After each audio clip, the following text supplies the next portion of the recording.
তুমি যদি ভালো একটা পজিশনে যেতে পারো, তোমার পরিবার, তোমার সমাজ, তোমার রাষ্ট্র, সব দিক থেকে তোমার ভালো একটা দেখবা। তোমার সমাজে সবচেয়ে একটা মর্যাদার দিক দিয়ে দেখবে, তোমাকে নিয়ে গর্ব করবে।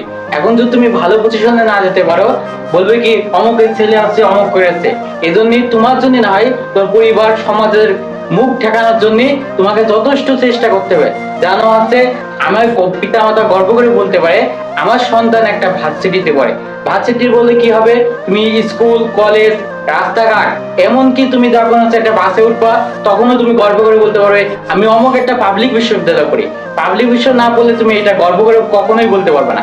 এজন্য আমার জন্য না হয় আমার পরিবার সমাজ এবং আদার মানুষের জন্য হলেও তোমার একটা ভার্সিটিতে চান্স পাতেই হবে। ভার্সিটিতে চান্স না বলে প্রথমে তুমি সমাজের কাছে যে অবহেলিত হবা, তোর পরিবার থেকে বলো তোমার দ্বারা এত করে এসএসসি এত ভালো রেজাল্ট করে কি করলে, তুমি ভালো জিপিএ 5 পেয়ে তুমি ভালো একটা ভার্সিটি চান্স পেলে না ভাইয়া। এখন তোমার পরিবার তোমার বোঝা মনে করবে, তোমার পরিবার যেন বোঝা না মনে করে সেজন্য তোমার জন্য না হোক তোর পরিবার জন্য হলেও তোমার একটা ভালো একটা ভার্সিটি চান্স পেতে হবে এবং সময় ও স্রোতের সাথে তোমার তাল মিলিয়ে এগিয়ে যেতে হবে।